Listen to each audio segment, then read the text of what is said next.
저는 45 여자입니다. 결혼을 한 지는 1년이 조금 넘었고요. 남편은 저보다 5살 연하입니다. 제 친구의 지인 소개로 해서 우연히 만나게 되었고 2년 정도 연애를 하다가 결혼을 하게 되었어요. 남편은 저보다 또 2~5살이나 연하다 보니까 아직 사회초년 등 무렵이었고 그나마 조금 더 안정적이고 자리를 잡은 제가 남편과 연애를 할 때 항상 돈을 더 부담했던 것 같아요. 뭐 그래도 아깝거나 그러지는 않았어요. 그만큼 남편을 사랑했으니까요. 남편은 저보다 나이가 어렸지만 일찍 어려서 아버님이 돌아가셨어서 철이 빨리 들었다고 할 만큼 무척이나 성숙하고 마음씨가 넓은 남자였죠. 그렇기에 저보다 돈을 좀 못 벌고 있어도 그동안 만났던 남자들보다 훨씬 사랑하는 마음이 컸고 그래서 결국 결혼을 하게 됐답니다. 결혼을 할 때도 남편 쪽에서 시어머니는 저를 반대하실 일도 없었고 너무나 쉽게 허락을 받았지만 저희 집 부모님은 저희 남편을 상당히 못마땅해 하셨습니다. 부모님이 한 분이 안 계신다는 것도 좋게 보지 않으셨고 형편이 좋지 못하다는 것만 아이가 어리다는 것이다. 그리고 남편이 직장을 다니지만 그렇게 자랑할 만한 직장은 아니고 어떻게 보면 변변찮은 직장이었기에 저희 부모님은 정말 많은 반대를 하셨죠.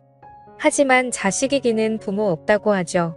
저희 부모님도 결국에는 제 뜻을 따라주셨고 결국 결혼을 하게 됐답니다. 결혼 비용은 당연히 제가 더 많이 부담을 했고요. 저희 집 형편도 그렇게 넉넉한 건 아니지만 남편보다는 확실히 조금 더 여유가 있는 상황이었고 저 또한 그동안 일을 하면서 허슨 곳에 돈을 쓰지 않고 차곡차곡 돈을 모았기에 제 또래 사람들보다는 모아둔 돈이 있었거든요. 그래서 대출을 좀 껴서 저희 쪽에서 거의 다 내고 집은 제 명의로 해서 결혼을 했답니다. 이건 남편과 저와의 기본적인 설명이고요. 이제 제 여동생 이야기를 꺼내야 될 것 같네요. 저는 형제가 여동생 하나 있어요. 여동생은 저랑 인기 차이가 나죠. 저랑은 완전히 정반대의 스타일이랍니다. 여자들끼리 흔히 여우라는 표현을 많이 쓰잖아요. 딱 저희 동생이 그런 스타일이에요. 질투심도 엄청 많고 어렸을 때부터 부모님 사랑을 도차지하고 싶어서 저에게 피해를 주면서까지 몹쓸 행동도 참 많이 하는 아이죠.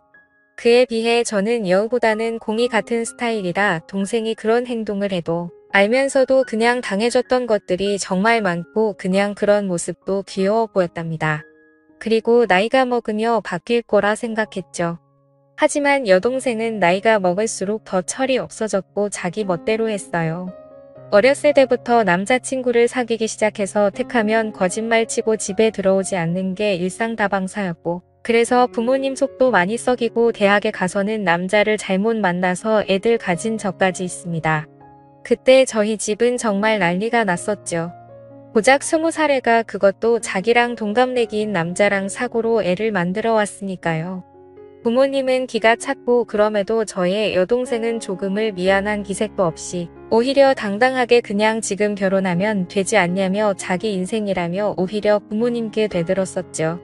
전 그때도 동생을 데리고 나가서 조용히 이야기를 하면서 이 아이의 말도 되지 않는 이야기를 최대한 들어주면서 달래주고 결국에 아이를 포기하겠지요.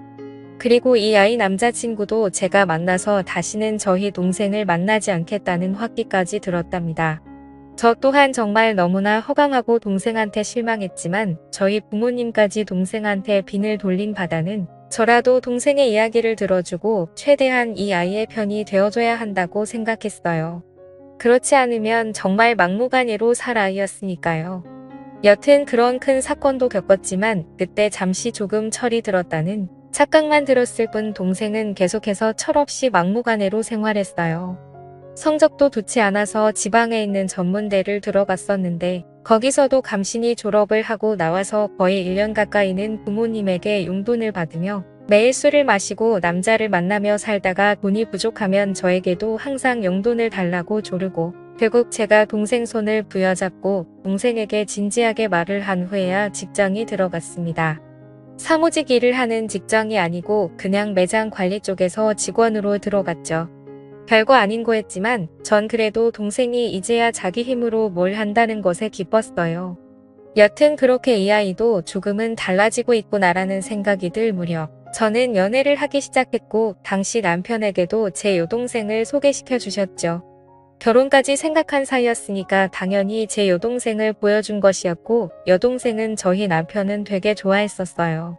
앞에서도 말했듯이 저희 남편이 저보다 더 성숙한 사람이었고 그렇기에 여동생이 저희 남편에게 정말 버릇없이 굴고 예의 없이 행동해도 남편은 다 귀엽다라고 하며 여동생의 인석을 다 받아줬어요.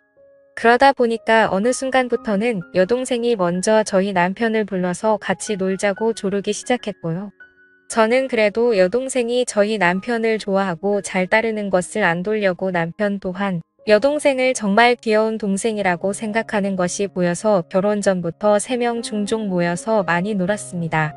그리고 여동생이 남편에게 따로 연락을 하고 만나자고 전화를 해도 저는 그냥 아무렇지도 않았어요. 왜냐하면 여동생이 워낙에 철부지다 보니까 친구도 몇 명 없었거든요. 그렇기에 이 아이에게도 의지할 사람이 필요하고 그게 제 남편이면 더할 나위 없이 좋겠다고 생각하는 저였습니다. 남편 또한 저에게 여동생과 연락하거나 둘이 만나는 일이 있어도 항상 저에게 말을 했었죠. 그렇게 관계를 유지하다가 결혼을 하게 돼서 신혼여행을 갈 때도 여동생은 본인도 따라가겠다고 엄청 째를 썼습니다. 그때 정말 애먹었어요. 하지만 남편이 하루 내내 동생을 달래서 겨우 뜯어말리고 다녀왔죠. 그렇게 신혼여행도 다녀오고 행복한 결혼 생활을 하고 있던 무려 어느 날 갑자기 여동생이 저희 신혼집에 찾아왔어요. 그것도 아주 밤늦게 말이죠. 저와 남편은 깜짝 놀라서 무슨 일이냐고 물었지만 대답을 하지 않더라고요. 그래서 바로 저희 부모님께 전화를 걸었더니 여동생이 너무 잦은 예방을 해서 뭐라 한 말이 했더니 집을 나가버렸다고 하더라고요. 저는 여동생에게 어서 집으로 들어가서 부모님께 죄송하다 말씀드리라고 했지만 저희 남편은 좋아하는 정반대로 동생을 가득히 대접하며 달래줬어요. 동생은 결국 그날 집에 안 들어갔고 저희 집에서 생활을 하기 시작했답니다. 집에 돌아가도 자기를 또 뛰쳐나올 거라고 차라리 여기서 살고 싶다며 몇 달 외치리를 써서 저는 끝까지 반대했지만 결국 남편이 허락을 하고 동생은 저희 집에서 생활을 하게 됐죠. 저희 부모님과 저희 집은 꽤 거리가 있었고 그렇다 보니 당연히 여동생은 원래 일하던 곳을 그만두고 저희 집 근처 카페에서 오후에 잠깐 알바로 하는 일을 하며 툭하면 저희 남편에게 연락을 해서 어디를 놀러 가고 싶다며 빼를 썼어요. 그리고 저와 남편이 퇴근을 하고 들어와서 3명 집에 있을 때도 동생은 항상 남편 옆에 붙어 있고 저는 집안일을 하거나 떨어져 있었어요. 더 정확히 이야기하면 여동생이 저를 제투하듯이 남편에게 먼저 가서 아연에 떨고 항상 남편을 졸졸 쫓아다녔죠. 이런 여동생의 모습에 화가 나기도 해서 남편에게 가끔씩 투정을 부린 적도 있지만 남편은 제 여동생이 어렸을 때 그런 큰일도 겪었다는 걸 안타깝게 생각한다면서 저의 투정보다는 항상 여동생을 더 먼저 신경 쓰기 시작했죠. 그리고 저도 여동생을 견제한다는 게 뭔가 말이 안 되고 제 스스로 웃기기도 해서 그냥 신경을 쓰지 않으려고 노력했답니다.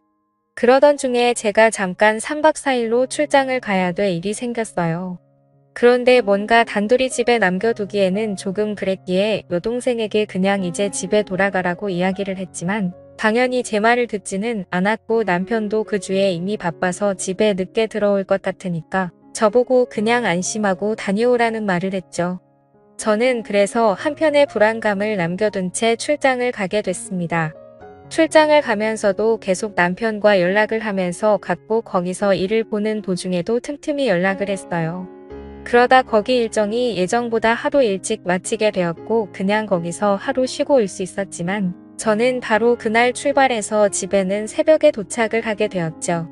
그렇게 집 비밀번호를 열고 들어가는데 우선 눈에 보이는 거실에는 안주거리라고 보이는 여러 음식과 함께 술이 있었고 저는 바로 동생 방에 가고 왔지만 동생 없기에 불안한 마음으로 문이 닫혀있는 저와 남편의 침실이 있는 방에 눈을 열었더니 남편과 동생이 한 침대에 누워 있더라고요. 저는 그 순간 정신이 멍했습니다. 아니, 그 상태로 몇 초 정도를 아무 말도 못하고 있었던 것 같아요. 그 후에 일어나고 나서야 정신이 번쩍 들었고 소리를 질렀죠. 그때 남편과 여동생은 깜짝 놀라 채로 일어나더라고요. 둘이 변명하기도 전에 당황해 하는데 그냥 딱 불륜 현장에 들켜서 행동하는 남자와 여자 같더라고요. 저는 그 꼴을 도저히 볼 수가 없어서 집에서 나갔고 그날 제 차 안에서 밤을 새고 그 다음날 집으로 들어갔습니다. 남편과 여동생은 일을 나간 상태였고 집에는 아무도 없었죠. 먹은 것도 깨끗이 치워놨더라고요.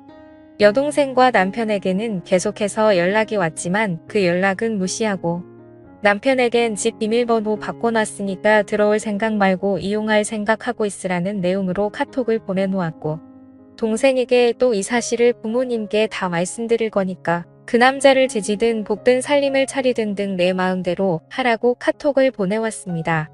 당연히 집 비밀번호는 바꿔놨고요. 그날 결국 남편과 여동생은 채집에 들어올 수가 없었습니다. 제 여동생은 본가를 돌아갔지만 제가 이미 이런 사실을 저희 부모님께 말씀드려놨기에 본가에서도 쫓겨났고요. 남편은 계속해서 우회라며 연락이 오고 있는 상태이지만 저는 이혼 소송을 준비 중이랍니다. 여동생과는 가족의 연을 끊을 것이고요. 저한테 이런 일이 벌어졌다는 게 아직도 안 느끼네요. 지금까지 제 사연을 들어주셔서 감사합니다.